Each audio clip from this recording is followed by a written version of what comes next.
kesucian Bapa. Rinduku tetap di dalammu, menikmati indahnya hadirat-Mu Tuhan. ku percaya Kau setia. Pegang tanganku, Roh-Mu yang kudus memimpinku sampai sempurna.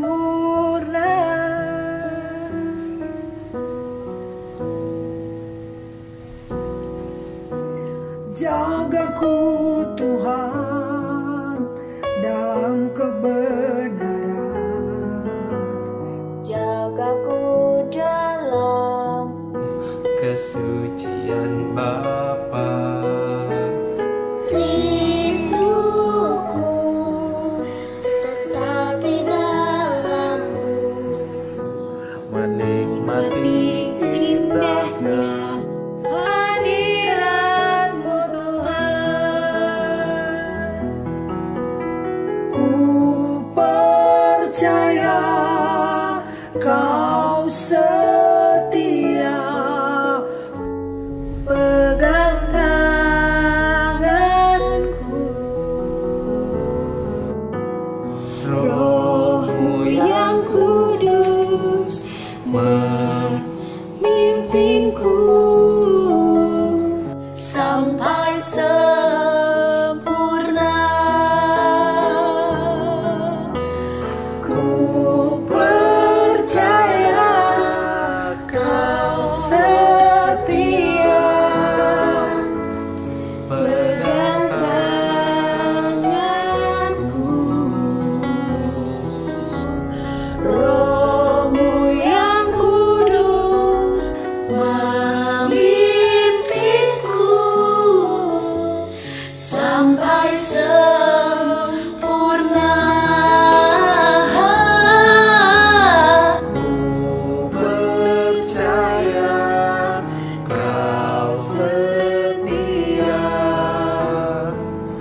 Selamat pagi dan salam sejahtera Bapak, Ibu, Saudara dimanapun berada. Damai sukacita kita yang senantiasa menyertai kita sekalian, sehingga kita dapat berjumpa kembali dalam ibadah pagi hari ini. Sebelum kita masuk dalam hadirat Tuhan, kita siapkan hati, kita siapkan pikiran, duduk yang sopan, karena selayaknya kita hadir di dalam ibadah gereja dan kita hormati kehadiran Tuhan. Sebelum kita masuk dalam ibadah pagi hari ini, mari bersama kita berdoa dan tundukkan kepala. Bapa di dalam surga, penyertaan-Mu sempurna dalam kehidupan kami, sehingga sampai saat ini kami boleh ada sebagai kami ada, dan kami mengucap syukur sehingga kami boleh menikmati berkat rohani yang sebentar kami dengarkan.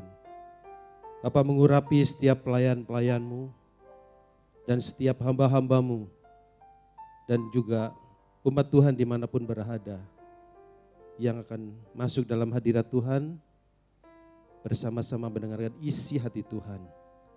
Kami menyerahkan, kami mulai ibadah pagi hari ini dan mohon pertolongan dan tuntunan Tuhan dari awal hingga usai. Kami serahkan hanya di dalam nama Tuhan Yesus. Haleluya. Amin.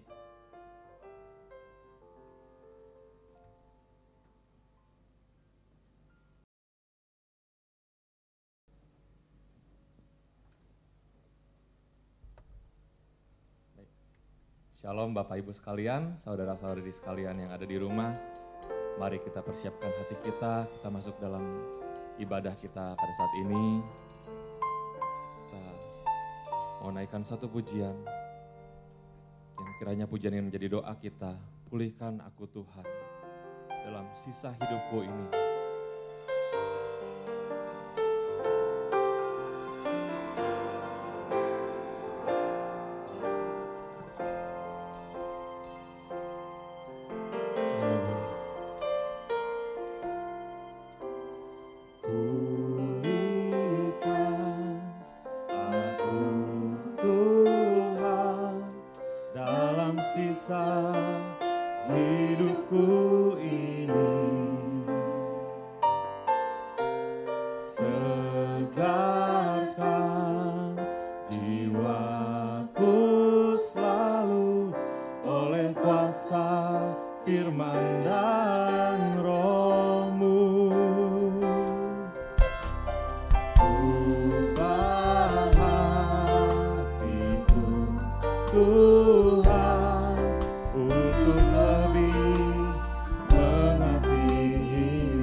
ubah hatiku. Ubah hatiku Tuhan untuk lebih mengasihi-Mu, mengutamakan Kau Yesus lebih dari dunia ini. Yang ku ingini Engkau saja, dalam kehendak rencana-Mu. Pisahkan diriku dari dunia ini, semakin ku dapat kerajaan-Mu. Oh Tuhan Yesus, kerinduan hatiku,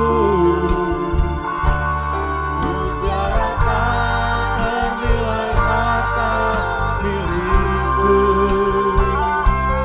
Keindahan-Mu memudarkan dunia, di mataku Engkau terus. Oh Tuhan Yesus, kerinduan hatiku, mutiara tak ternilai harta milikku. Keindahan-Mu memudarkan dunia, di mataku Engkau termulia. Di mataku Engkau termulia. Di mataku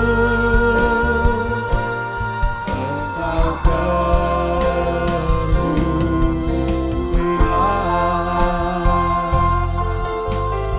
Sungguh Kau termulia. Haleluya. Pulihkan kami di sisa hidup kami Tuhan. Haleluya. Kami bersyukur, terima kasih Tuhan. Oh Tuhan kami bersyukur memuji-Mu Tuhan. Haleluya. Haleluya.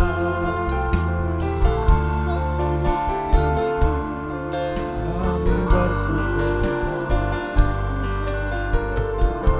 Kau yang kemuliaan. Terima kasih Bapa. Biarlah kami ada terus dalam hadirat-Mu ya Tuhan. Kami serahkan Tuhan untuk jalannya ibadah ini dari awal hingga akhirnya nanti. Ya Bapa, biarlah pada kesempatan ini Tuhan kami boleh dikuatkan kembali Tuhan, disegarkan kembali jiwa kami ya Bapa. Biarlah Engkau yang hadir Tuhan di tengah-tengah tempat kami berada ya Bapa, dimanapun kami saat ini Tuhan. Biarlah hadirat-Mu memenuhi hati kami Tuhan. Terima kasih ya Bapa, kami mau terus lagi Tuhan memuji meninggikan nama Engkau ya Bapa. Dalam nama-Mu kami berdoa, haleluya, amin.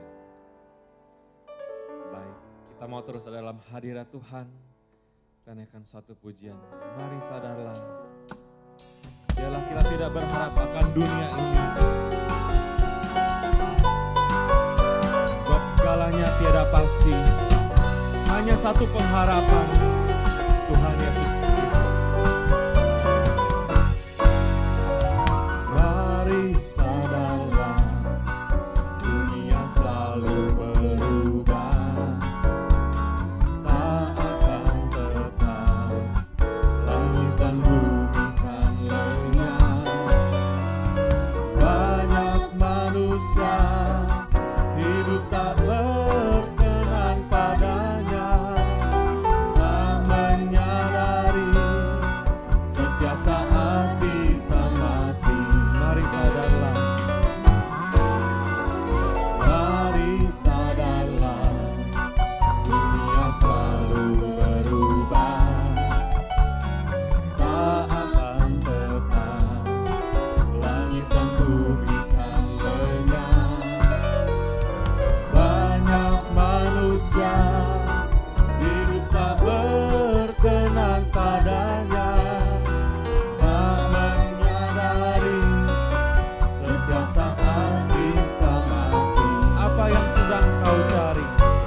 yang sedang kau cari?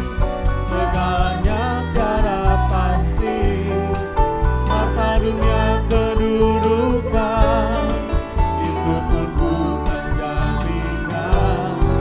Hanya satu pengharapan, hidup benar dalam Tuhan. Marilah kita menjelang kerajaan-Nya akan datang. Haleluya. Kita naikkan kembali pujian ini.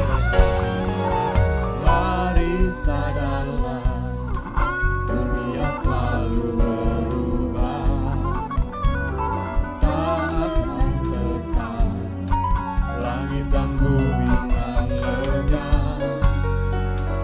Banyak manusia hidup tak berkenan padanya, tak menyadari setiap saat bisa mati.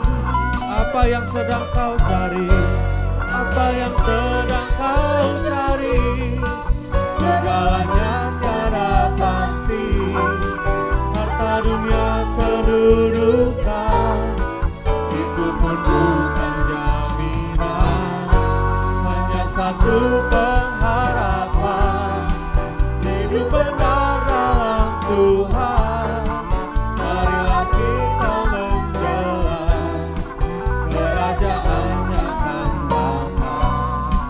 Apa yang sedang kau cari? Apa yang sedang kau cari? Segalanya tiada pasti, harta dunia kedudukan, itu pun bukan jaminan. Hanya satu pengharapan, hidup benar dalam Tuhan. Marilah kita menjelang kerajaan-Nya akan datang.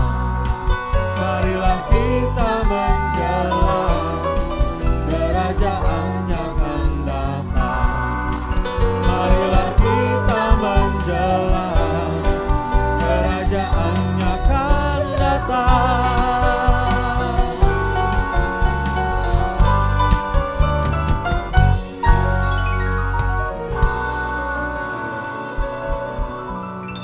Biarlah Tuhan saja yang menjadi pengharapan kita. Amin. Kita terus memuji Tuhan dengan lebih bersukacita lagi. Dari tempat kita masing-masing boleh saya ajak kita bangkit berdiri dan akan pujian. Biar segala umat memuji-Mu Tuhan. Haleluya.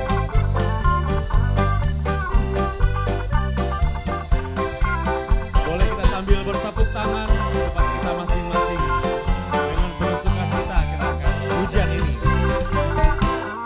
Biar segala umat memuji-Mu, biar segala umat memuji-Mu, biar segala umat memuji-Mu, umat yang telah dibebaskannya. Biar segala umat memuji-Mu, biar segala umat memuji-Mu, biar segala umat memuji-Mu, umat yang telah dibebaskannya. Oh Tuhan pencipta, oh Tuhan pencipta langit bumi dengan kuat kuasa-Nya.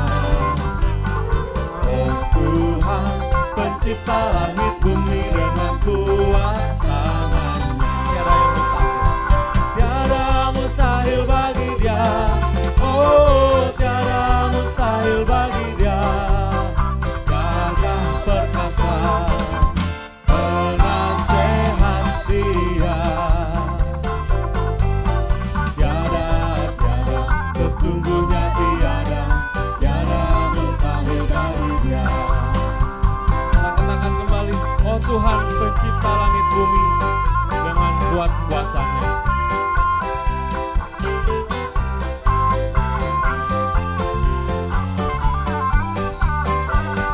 Mari bersama-sama. Oh Tuhan pencipta langit bumi dengan kuat kuasa-Nya. Oh Tuhan pencipta langit bumi dengan kuat tangan-Nya. Tiada mustahil bagi Dia.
mau teduhkan hati kita mau persiapkan hati pikiran kita untuk kebenaran firman Tuhan pada saat ini. Terima kasih Tuhan. Kami berdoa Tuhan, biarlah Engkau beri kami mengerti kehendak-Mu, agar dapat kami lakukan dengan segenap jiwa kami Tuhan. Sebab tiada yang lebih kami butuhkan, sebab tiada yang lebih kami rindukan Tuhan. Selain diri kami boleh berkenan di hadapan-Mu, ya Bapa.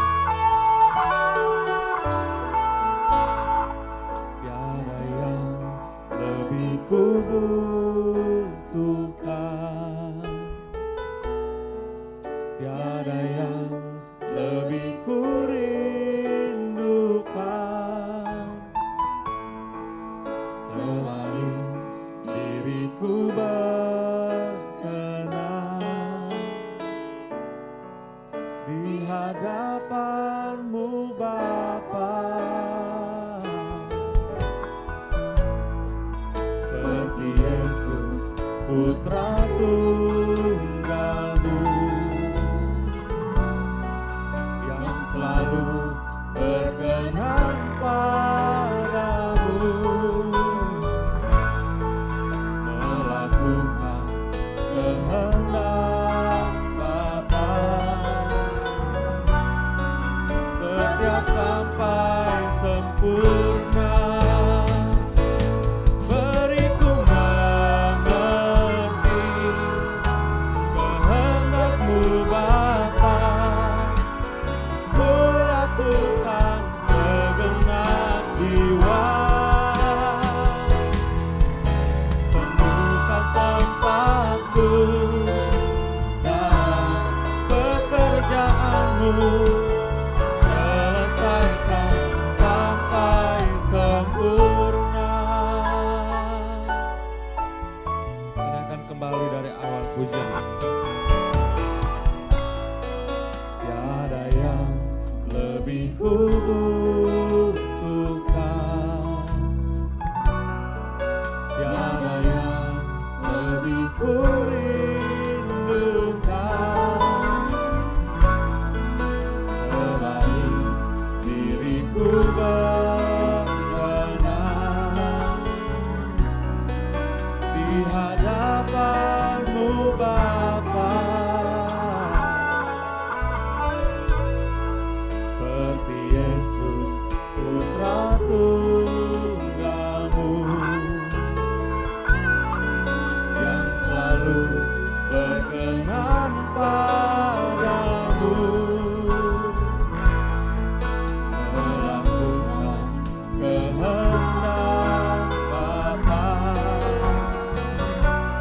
setia sampai sempurna. Beriku mengerti kehendak-Mu Bapa, ku lakukan segenap jiwa. Temukan tempatku dalam pekerjaan-Mu, selesaikan sampai sempurna. Beriku mengerti kehendak-Mu Bapa, ku lakukan segenap jiwa. Temukan tempatku dalam pekerjaan-Mu, selesaikan sampai sempurna. Temukan tempatku, temukan tempatku dalam pekerjaan-Mu, selesaikan sampai sempurna. Temukan tempatku, temukan tempatku dalam pekerjaan-Mu, selesaikan sampai sempurna.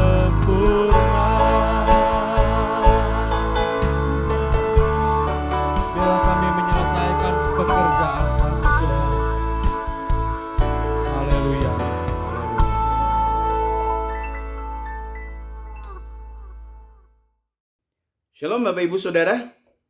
Mari sama-sama kita berdoa sebelum kita sama-sama mendengarkan firman Tuhan. Sehingga firman Tuhan yang kita dengar itu akan betul-betul berada di hati kita dengan ada di pikiran kita. Saya harap Bapak Ibu Saudara dimanapun Bapak Ibu berada, siapkan diri, siapkan di mana Bapak Ibu posisi untuk bisa duduk, diam, dengar firman Tuhan dengan baik. Sehingga betul-betul saudara bisa memperlakukan Tuhan dengan benar. Mari kita berdoa. Kami bersyukur pada hari ini. Kami bersyukur untuk kesempatan kami mendengarkan firman Tuhan. Kami percaya bahwa apa yang akan kami dengar itu akan mengubah cara hidup kami. Berubah dari cara berpikir kami. Kami percaya Roh Kudus akan menyertai, membimbing kami, menerjemahkan isi hati dan pikiran Bapa di surga. Sehingga hidup kami jadi seperti yang Bapa mau, bukan yang kami mau. Kami bersyukur di dalam nama Tuhan Yesus. Amin. Bapak Ibu Saudara, kita ada di 2021 pada bulan yang pertama dan kita sudah beranjak betul-betul masuk dari minggu ke minggu, dan pada hari ini sudah kira-kira dari bulan April, Mei, Juni, Juli, Agustus, September, Oktober, November, Desember, Januari. Sudah sekitar 10 bulan kita yang mengalami pandemi yang sangat luar biasa. Kalau kita belajar firman Tuhan, maka kita ngelihat bahwa semuanya itu sebenarnya kalau kita mau teliti, kalau mau kita taat saja ya, belajar firman Tuhan, sebenarnya semuanya itu sudah ada di dalam master plan-nya Tuhan yang luar biasa. Tuhan memang tidak menyebut tanggal, Tuhan tidak menyebut bulan, Tuhan tidak menyebut tahun, Tuhan tidak menyebut abad. Tetapi kalau kita bisa teliti, kita berada Bapak Ibu Saudara, ada di penghujung yang betul-betul penghujung akhir zaman. Kitab Daniel sudah digenapi. Kita masuk juga, kita lihat kitab Wahyu sudah sangat banyak yang digenapi. Dan mari kita belajar sungguh-sungguh ya. Nah, kalau kita, para pengusaha-pengusaha, bapak-bapak yang bekerja atau ibu-ibu yang bekerja sama seperti saya, kita bisa melihat orang-orang buat sesuatu yang namanya business plan. Dalam business plan ada cost and benefit. Dalam cost and benefit juga ada timeline. Dan kita bisa memperkirakan keuntungan apa yang ada. Bapak Ibu Saudara coba perhatikan sungguh-sungguh. Dalam business plan itu ada timeline yang jelas Bapak Ibu. Kalau kita ngelihat pada 2019 banyak orang buat business plan yang secara luar biasa. Ya, mereka buat business plan seakan-akan tahun 2020 itu mereka berharap 2020 itu jadi tahun yang betul-betul mendatangkan keuntungan buat mereka. Beberapa keluarga-keluarga, wah tahun 2020 mereka bisa jalan-jalan ke Eropa, mereka bisa jalan-jalan ke Jepang, mereka bisa jalan-jalan keliling Indonesia, ke Labuan Bajo dan lain sebagainya.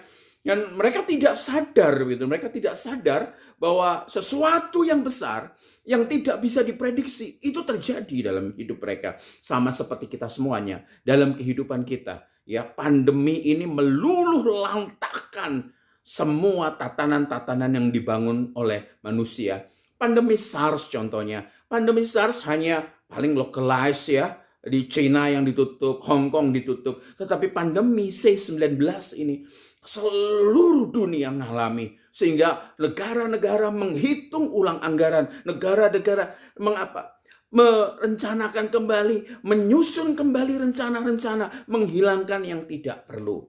Ya, kita lihat ya, orang-orang yang tidak mengenal Tuhan saja, mereka punya akal, mereka punya pikiran, bagaimana membuat perencanaan yang luar biasa. Ya, satu ketika anak saya berangkat ke luar negeri dan mewakili kampusnya untuk pergi ke satu kampus yang ternama di dunia. Saya sebutkan namanya Harvard. Nah, pada saat ke Harvard dikatakan apa?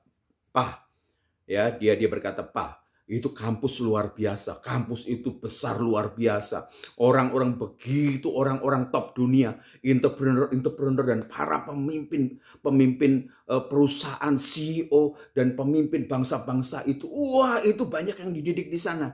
Hanya masuknya sukar, ya, dan keluarnya lebih sukar lagi, belum lagi biayanya.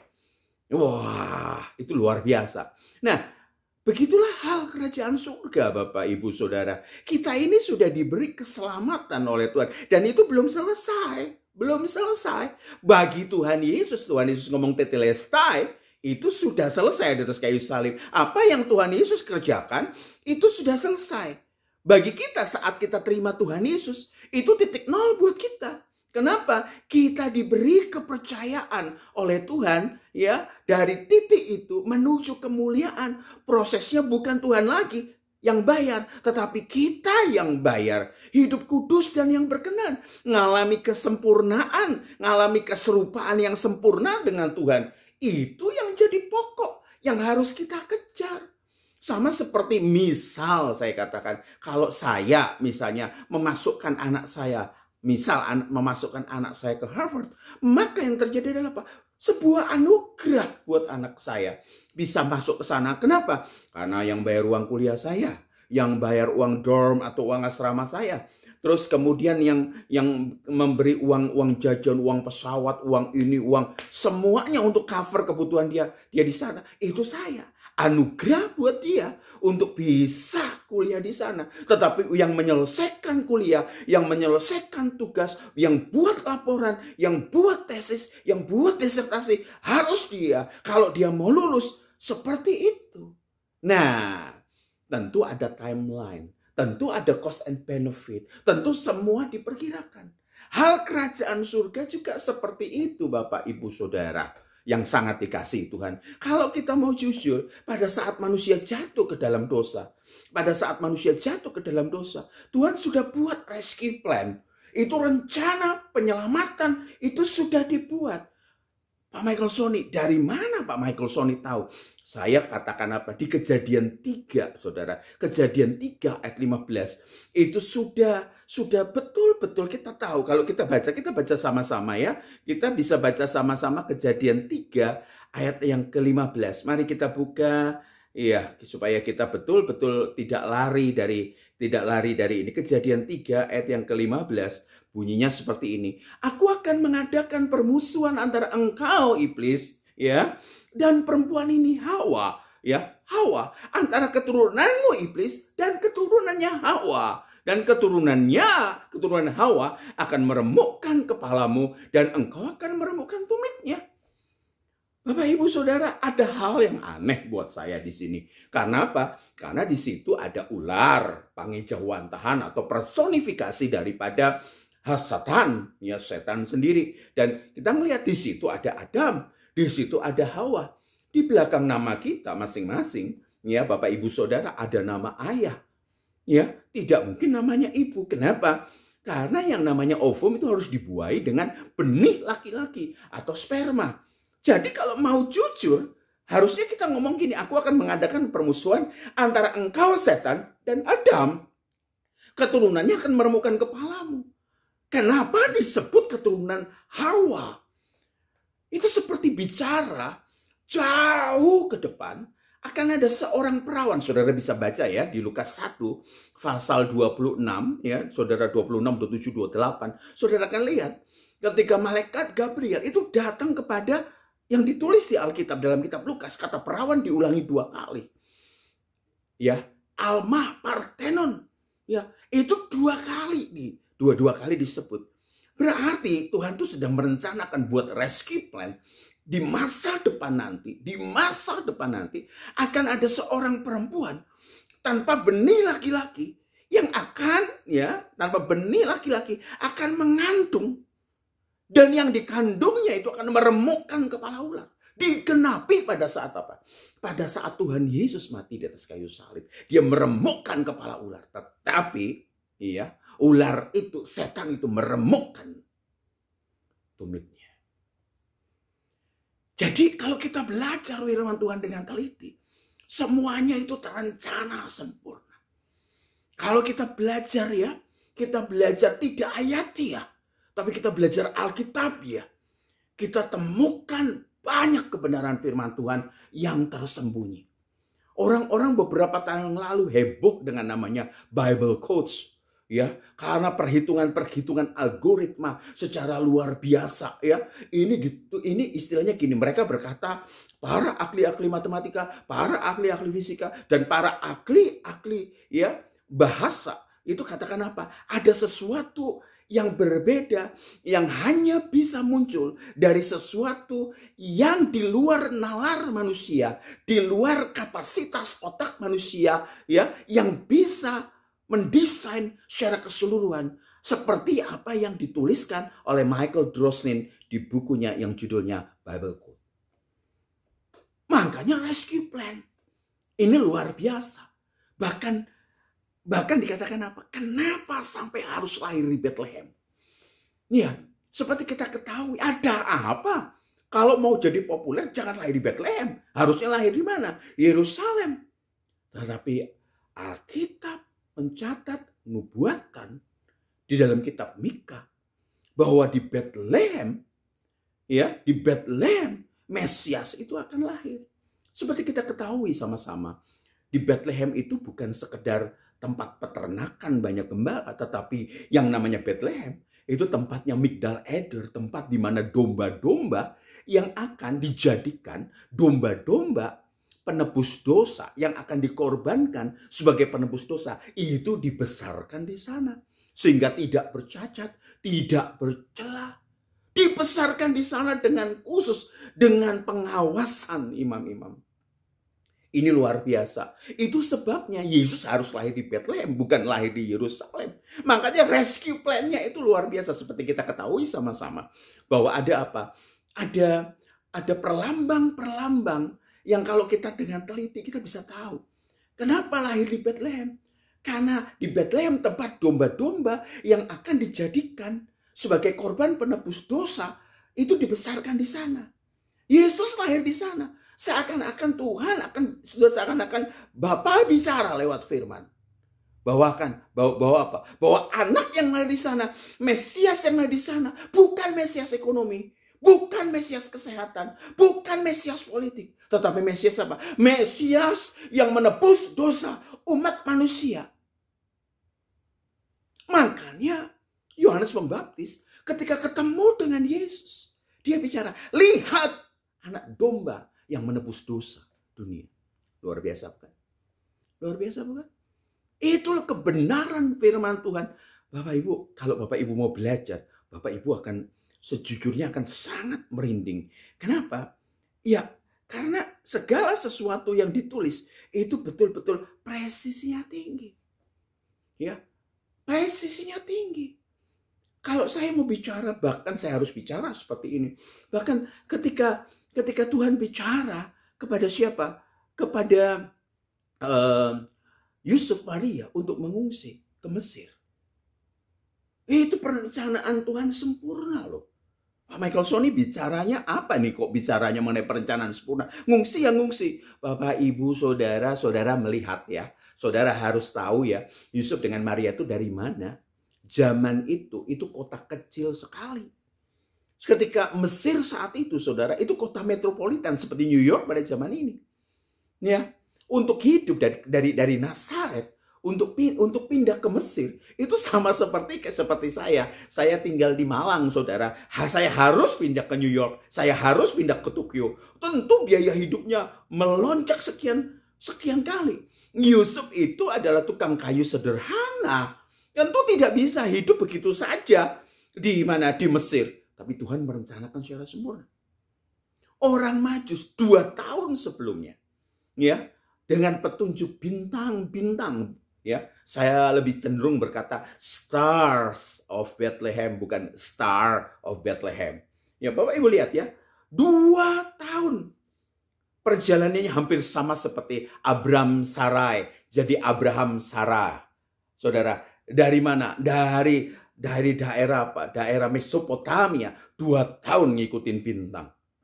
Saudara, ngikutin bintang hanya untuk apa? Cari yang namanya ketemu, yang namanya Mesias. Itu luar biasa. Itu luar biasa. Mereka bawa persembahan. Makanya saya katakan perencanaan sempurna. Bawa penyembahan. Ingat, penyembahan persembahan pada raja-raja yang dianggap raja. Orang-orang Majus ini bukan hanya 3, tapi orang-orang Majus, raja-raja dan para ahli-ahli astronomi, ya. Dan yang kita ngelihat nih, orang-orang yang tidak menyembah Yahweh, tetapi mereka betul-betul cari Kalau pada zaman itu coba saudara bandingkan dengan persembahannya raja-raja kepada Salomo yang 666 talenta itu. Coba bayangin, mereka bawa emas lantakan. Mereka mempersembahkan kepada raja itu bukan mempersembahkan kalung, giwang, gelang, atau cincin. Tapi mereka mempersembahkan apa? Emas-emas selantakan. Mereka mempersembahkan kemenyan. Mereka mempersembahkan mur. Untuk apa? Untuk hidup di pengungsian.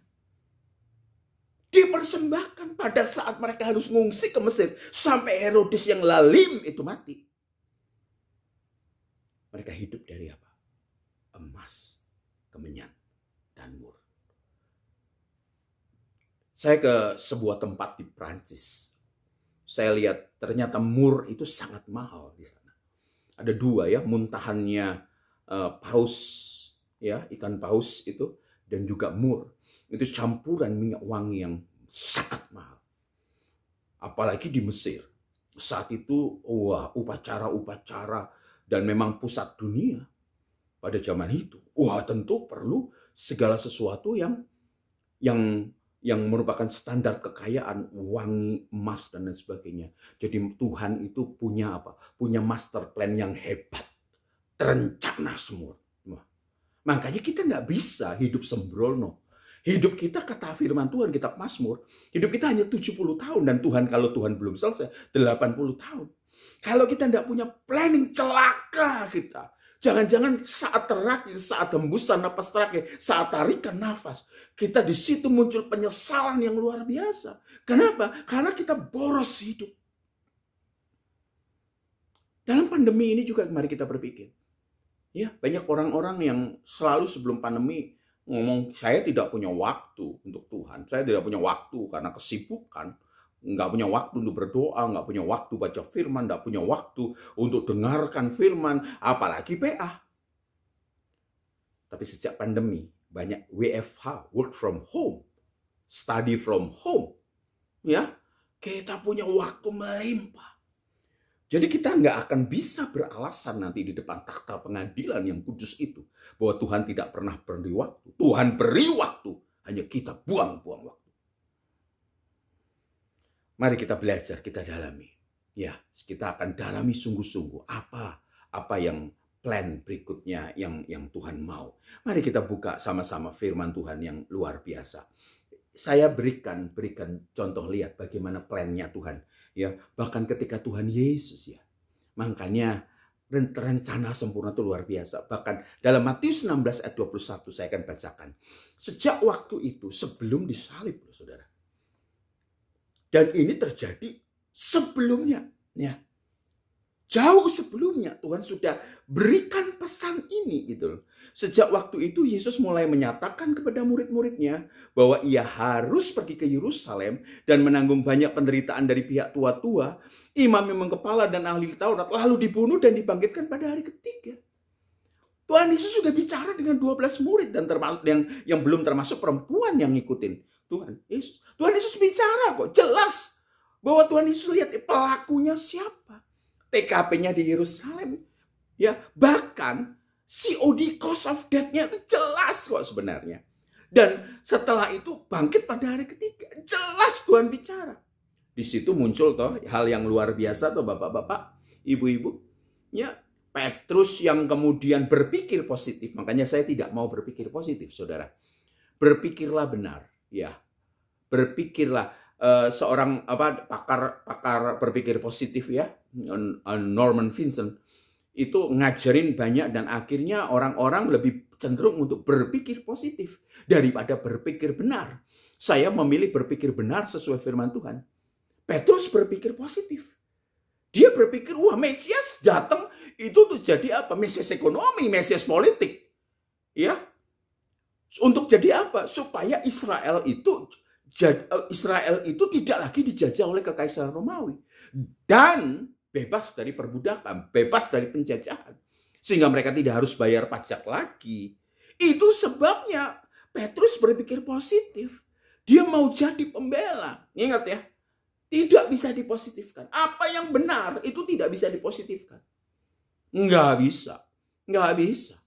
Ya, Yang terjadi adalah apa? Ketika Tuhan Yesus bicara bahwa dia akan ke Yerusalem, dia akan dihakimi oleh imam-imam dan para ahli Taurat, lalu dibunuh, Petrus menarik Yesus dan katakan, jangan terjadi itu. Yang terjadi adalah apa? Tuhan Yesus ngomong pada iblis, enyah! Ngeri ya? Petrus tidak sedang kerasukan rohnya, tapi Petrus sedang kerasukan mindset. Pola pikirnya. Ini yang sekarang banyak. Ya, ini sekarang banyak. Ya, maka dari itu kekristenan itu sebenarnya tidak diserang masa kini ya. Tidak diserang oleh kekuasa kegelapan dengan setan itu datang dengan rupa aslinya. Tidak. Atau roh-roh jahat daimonia itu datang dengan ekor segitiga, mata merah, matanya merah, terus kulitnya merah. Enggak, bertaring, bertanduk, enggak. Tetapi dia datang di pola pikir. Tidak heran firman Tuhan berkata. Tidak heran firman Tuhan berkata dengan luar biasa. Ya. Berubahlah oleh pembaruan budimu. Renewing your mind. Banyak kan? Kita lihat ya. Banyak tempat-tempat ibadah yang ketika mereka ngajar, udah pakai iman. Ya, removing your mind. Firman Tuhan jelas kok ngomong. Bukan removing your mind, renewing your mind. Metanoia. Kita ini terlanjur rusak, Bapak Ibu. Kita punya pola pikir. Di suku saya, di suku mami saya, saya tidak sebut ya. Dikatakan apa? Dipandang orang gara-gara berpakaian perlente. Dianggap somebody kalau berpakaian perlente. Dianggap somebody kalau punya arloji mahal. Gitu loh. Itu mindset yang salah. Mereka berpikir positif. Makanya mereka membangun nilai diri. Dari apa? Dari hal-hal yang nanti pada saat di titik di mana kita bertemu dengan maut. Nggak ada nilainya. Makanya saya berkata. Apa yang bernilai kekal? Ya, apa yang bernilai kekal? Kejar itu. Kejar itu. Kejar sungguh-sungguh. Dan yakinkan miliki. So, kenapa? Itu akan sampai berlabuh ke seberang. Bayangkan. Kematian Tuhan Yesus sudah disampaikan kepada murid-muridnya. Hanya murid-muridnya berpikir positif. Ya, banyak sekarang. Banyak. Kalau saudara lihat di YouTube, itu banyak pendeta-pendeta yang ngajarin berpikir positif. Sudah tidak membicarakan firman lagi. Tapi bagaimana hanya sekedar apa? Jadi orang yang lebih baik. Kata firman Tuhan di Matius 5:20, jika hidup keagamaanmu tidak lebih baik. Bayangin itu. Standar kita tinggi. Karena di surga nanti punya tatanan. Maka dari itu, jangan alergi dengan perkataan hidup kudus. Hidup kudus dan berkenan. Jangan alergi. Karena itu kita akan masuk ke wilayah di surga nanti. Yang atmosfernya, yang tatanannya adalah kekudusan. Kita harus belajar hidup bertanggung jawab di bumi. Kenapa?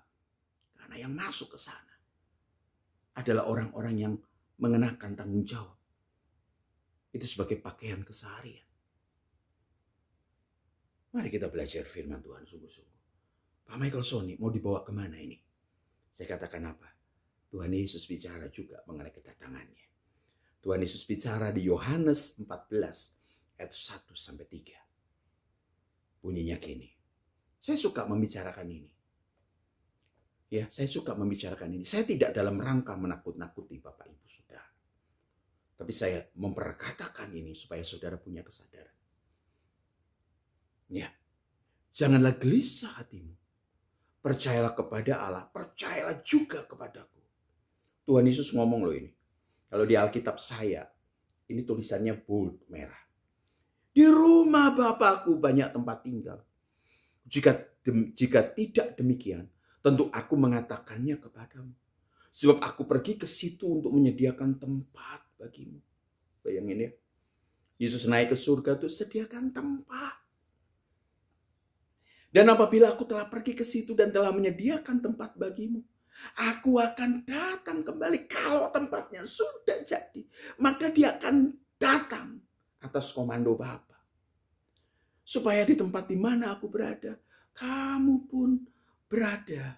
Bapak, Ibu, Saudara, mari kita sungguh-sungguh belajar firman Tuhan ya. Kita sungguh-sungguh belajar firman Tuhan. Kita lihat kebenaran firman Tuhan ini. Ada satu wilayah yang belum terjadi. Apa itu, Pak Michael Sony? Ya, mengenai pengangkatan orang percaya. Kehidupan di balik tabir kematian. Ini sudah tidak lagi dibicarakan. Padahal nanti ke sana kita akan pergi. Kalau hidup di dunianya 70-80 tahun. Kehidupan di balik tabir kematian. Itu kekal. Sungguh bodoh bagi kita. Kalau kita punya mental seperti murid-murid Tuhan Yesus. Sebelum penyaliban. Mari jangan berpikir positif. Berpikirlah benar. Memperkarakan diri kita. Kalau kita punya anak-anak. Kita lihat anak dan kita dapat apa? Kita dapat rapot, saudara. Ternyata matematikanya kurang. Bahasa Inggrisnya kurang. Ya, fisikanya kurang. Kimianya kurang. Kita tentu akan tanyai dia kenapa kurang. Kita akan panggilkan guru les. Kita akan masukkan dia ke lembaga pendidikan. Supaya diajari. Kenapa? Supaya dia bisa bukan lolos. Tapi bisa lulus. Supaya requirement yang dibutuhkan. Pelulusan. Dia masuk. Mari kita belajar. Kita lihat. Kita mulai memperkarakan diri kita. Kita mulai lihat rapot kita. Belum rapot final. Tapi rapot kehidupan kita. Karakter kita. Beranikah kita bertanya kepada Tuhan? Tuhan senang gak lihat hidupku? Tuhan senang gak lihat karakterku? Tuhan senang gak cara aku memperlakukan suamiku? Tuhan senang gak cara aku memperlakukan istriku? Tuhan senang tidak cara aku memperlakukan pegawaiku? Mari, jangan berpikir positif. Berpikirlah benar. Jangan ngomong ada seperti lagunya Phil Collins beberapa tahun yang lalu. One more night. Enggak. Mungkin malam ini adalah malam terakhir buat saudara. Dan saudara tidak akan bicara lagi one more night. Jelas. Apa kata firman Tuhan? Masih ada 2 ayat lagi ya saya akan bacakan buat saudara. Saya harap saudara masih bersama-sama dengan saya. Ya, saudara bersama-sama dengan saya. Ini jelas. Ya, saya akan bacakan buat saudara dan ini sendiri membuat saya sangat merinding sekali ketika dengar firman Tuhan ya. Dengar firman Tuhan. Di dalam firman Tuhan ditulis dengan jelas. Di dalam kitab apa saudara? Di dalam kitab Daniel. Yuk kita akan sama-sama buka kitab Daniel saudara ya. Supaya saudara-saudara belajar kebenaran firman Tuhan dan tidak jadi meleset ya. Kita belajar ya. Kita buka sama-sama Daniel pasal yang terakhir ya. Bentar ya saudara. Saya harus buka Alkitabnya. Dan dikatakan demikian. Daniel 12 ayat yang ke-10. Perhatikan. Ini yang sedang terjadi. Ya. Banyak orang akan disucikan. Daniel melihat sebuah penglihatan yang jauh ke depan. Banyak orang akan disucikan. Bayangin. Dimurnikan. Dan diuji. Sudah lihat. Korelasinya dengan apa yang kita sedang alami hari-hari ini. Ya. Tetapi orang fasik akan berlaku fasik. Jadi jangan kaget. Jadi saudara jangan mempertanyakan, kenapa ya orang-orang jahat kok hidupnya bahagia. Tetapi orang fasik kan berlaku fasik. Tidak seorang pun dari orang fasik itu memahaminya. Perhatikan. Perhatikan. Jadi jangan heran kalau kaum rohaniawan yang fasik pun akan mengalami ini. Mereka mentok. Kalau orang Jawa bilang jedok. Nggak bisa sama sekali memahami. Kenapa? Ini kuncinya. Dikatakan apa? Tetapi orang-orang bijaksana, bukan orang pintar. Jangan pikir kalau saudara pintar teologi, terus kemudian saudara akan mengalami perkenanan. Tidak bisa.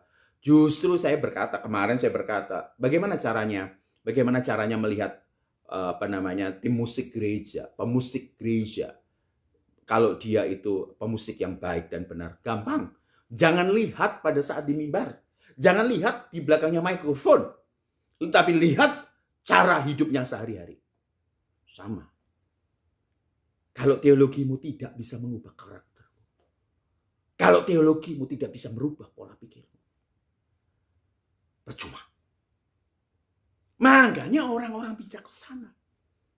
Orang-orang bijaksana yang mengalami metanoia. Orang yang dibentuk karakternya. Sehingga mengalami keserupaan yang sempurna. Dikatakan Matius 5:48. Dia tumbuh sesuai dengan umur rohani. Haruslah kamu sempurna. Sempurna itu tumbuh sesuai dengan umur rohani. Jangan sekedar hanya jadi umurmu tua. Wah repot kalau hanya seperti itu, punya jabatan, aduh, punya kekayaan, nilai dirinya hanya gara-gara itu. Saudara akan menangis nanti kalau pada hari di mana saudara bertemu dengan maut itu. Kita akan belajar sama-sama. Lihat, bayangin, banyak orang kan dimurnikan, disucikan. Ayat yang sangat terakhir yang saya akan bacakan buat saudara. So, kita lihat saudara.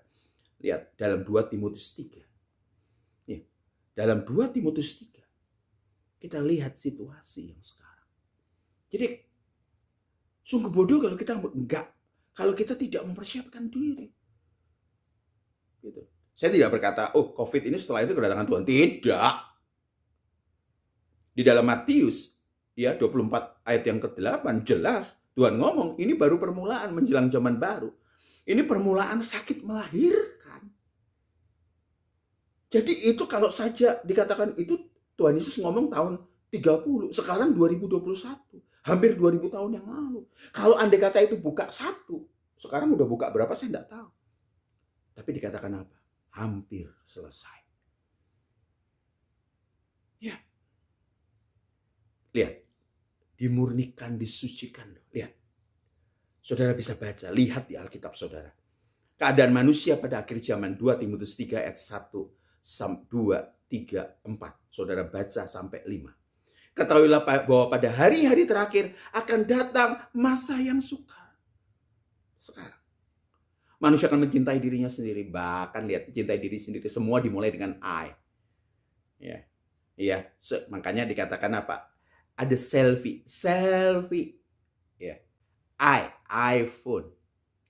Semuanya I, me, myself. Bayangin saudara. Ya, jangan kaget. Generasi Z. Mereka yang tidak punya teman di dunia nyata, tapi di dunia maya banyak. Beberapa saat yang lalu saya diundang sebuah gereja untuk retreat pemuda virtual. Waduh saudara, saya ngeri. Bayangin lihat, YouTuber ketika saya tanya pada orang-orang muda, anak saya masih mimpin KKR Youth, ya, saya tanya mereka mau jadi apa? Mau jadi YouTuber. Buat apa jadi YouTuber? Ya jadi kayak gelandangan. Gimik-gimiknya itu seperti itu, saudara. Buat apa? Saya bilang kamu jadi YouTuber, tapi YouTuber yang membangun, yang memberkati orang lain, yang membuat orang lain cerdas dan bisa memindahkan hati mereka ke surga. Coba berpikir. Menjadi hamba uang. Oh, lihat. Mereka akan membual. Lihat. Saudara. Lihat. Membual. Saya tadi baca sebelum saya rekam ini. Ada seseorang yang menghabiskan ratusan juta. Hanya demi konten. Supaya dapat follower. Receh banget kan? Receh banget kan? Bayangin saudara. Mereka akan menjadi pefitnah. Lihat sekarang fitnah. Aduh saudara. Coba bayangin kita difitnah. Mereka gampang sekali ngomong stigma sesat tanpa bisa menjelaskan kesesatan itu apa. Ya. Kita lihat, ya, mereka akan berontak terhadap orang tua dan tidak tahu berterima kasih, tidak mempedulikan agama, tidak tahu mengasihi, tidak mau berdamai, suka menjelekkan orang, bayangin. Ya. Ini dikatakan ini bukan terjadi di luar. Bahkan di dalam tubuh Kristus pun mengalami yang seperti itu. Bahkan kalau yang di dalam tubuh Kristus itu jauh lebih jahat. Seakan-akan mereka cari ayat-ayat seperti mereka lakukan di luar. Dilihat katakan, oh ada pasal karet. Mereka cari di Alkitab. Mereka menerjemahkan ayat-ayat semaunya sendiri. Dipikir mereka ayat firman Tuhan bisa jadi pasal karet atau ayat karet. Celaka orang-orang kayak gitu. Ya. Tidak tahu mengasihi, tidak mau berdamai, suka menjelekkan orang, tidak dapat mengekang diri, garang, tidak suka yang baik, suka mengkhianati, tidak berpikir panjang, berlagak tahu, lebih menuruti hawa nafsu daripada menuruti Allah. Secara lahiriah mereka menjalankan ibadah. Ya, tetapi pada hakikatnya mereka memungkiri kekuatannya. Firman Tuhan jelas. Jauhilah mereka itu. Bayangkan. Jangan bicara integritas. Kalau output hidupmu tidak bisa dilihat orang. Apa integritas itu? Jangan bicara keadilan. Kalau engkau cara memperlakukan sesamamu, cara memperlakukan pemimpinmu, engkau tidak adil. Jangan bicara asumsi. Kalau apa yang kau pikirkan tentang orang lain isinya asumsi dan bukan fakta. Jadi mari kita belajar firman Tuhan. Sungguh-sungguh. Semuanya sudah direncanakan. Hari kedatangan Tuhan adalah hari yang istimewa. Saat itu kita akan bertemu muka dengan Tuhan Yesus. Siapkan diri Bapak Ibu Saudara. Hidup kudus dan yang berkenan. Sehingga pada hari kedatangan Tuhan adalah hari yang bahagia. Kita penuh ketakjuban masuk dalam hadiratnya. Dan hari itu adalah hari di mana kehidupan yang sesungguhnya dimulai. Tuhan Yesus berkati saudara. Selamat berbenah diri. Selamat mengejar kedewasaan rohani. Berubah oleh karakter. Sehingga kita mengalami keserupaan dengan Tuhan. Kita berdoa. Ajari kami memahami betapa dalam, betapa luas, betapa lebar, betapa dahsyat rencanamu Tuhan. Ada rencana agung termasuk di dalam kehidupan kami yang mengasihi Tuhan. Sehingga dikatakan Allah bekerja untuk mendatangkan kebaikan untuk kami yang mengasihi Dia. Kami yang dipanggil sesuai dengan rencananya. Waktu yang sisa kami akan pakai untuk kami berbenah. Sehingga kami ditemukan seperti 5 darah yang bijaksana. Sehingga engkau menemukan iman di bumi ini dari hidup kami. Kami tidak sekedar mau jadi Kristen. Tapi kami mau jadi mempelaimu. Tuhan Yesus. Roh Kudus temani kami. Sehingga kami bisa menyelesaikan segala sesuatu dengan sempurna. Di dalam nama Tuhan Yesus kami berdoa. Kami bersyukur. Amin. Tuhan Yesus berkati.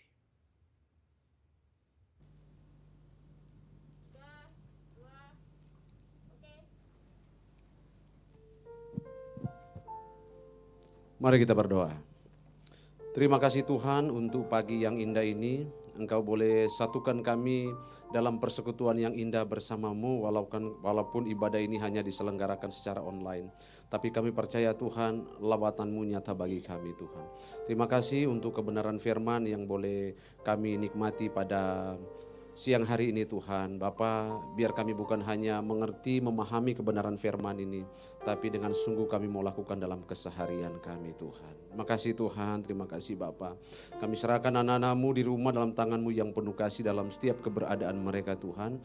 Apapun pergumulan yang mereka sedang hadapi, yang kami hadapi bersama hari-hari ini Tuhan, kami mau serahkan dalam tangan-Mu. Mohon pertolongan-Mu, mohon perlindungan-Mu Tuhan, dan kami yakin Engkau Tuhan pembela kami yang akan selalu bersama-sama dengan kami, memampukan kami melewati hari-hari di tengah-tengah persoalan dan apapun yang sedang kami hadapi Tuhan. Terima kasih Tuhan, terima kasih Bapa. Kami serahkan bangsa dan negara kami Republik Indonesia yang tercinta dalam tangan-Mu Tuhan.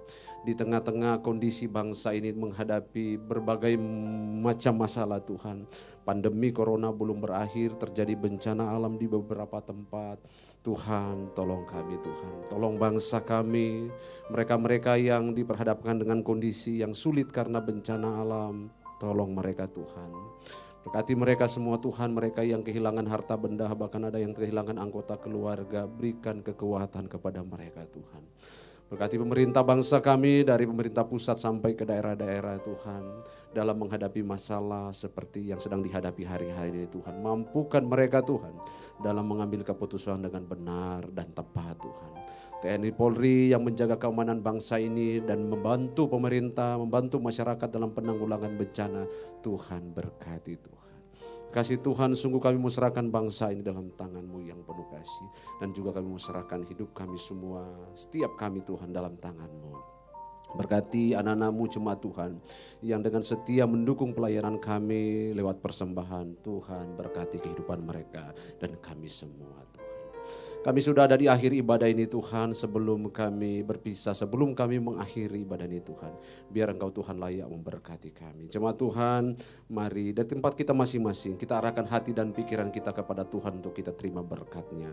Kasih karunia dari Allah Bapa di surga, penyertaan yang sempurna dari anak yang tunggal Tuhan kita Yesus Kristus, dan penghiburan dari Roh Kudus akan menyertai kita, memberkati kita hari ini, besok, dan sampai selama-lamanya. Amin, amin. Bapak Ibu Saudara yang Tuhan Yesus kasihi, ibadah kita sudah selesai. Kami kembali ingatkan untuk terus bersama-sama dengan kami dalam pelayanan kami di channel YouTube GSKI Kebun Jeruk. Bapak Ibu yang membutuhkan pelayanan kami, jangan sungkan-sungkan. Hubungi nomor telepon kami, ada 0817 0033 580 dan di 081291541542. Dengan sukacita kami akan melayani Bapak Ibu. Apapun persoalan, apapun Bapak Ibu membutuhkan pelayanan kami, hubungi kami. Yang sedang dalam kesulitan karena kondisi ada bencana alam atau karena satu dan lain hal yang membutuhkan pelayanan kami, dengan sukacita kami akan melayani Bapak Ibu. Terima kasih untuk dukungan persembahan yang diberikan selama ini. Persembahan Bapak Ibu tentu kami gunakan untuk pelayanan yang semestinya. Kami menolong mereka-mereka yang membutuhkan, mereka-mereka yang kesulitan karena kondisi saat ini. Persembahan Bapak Ibu kami gunakan untuk itu. Sekali lagi kami ingatkan Bapak Ibu untuk terus jaga kesehatan. Perhatikan protokol kesehatan yang ada. Selalu jaga jarak, selalu cuci tangan, dan jangan lupa memakai masker.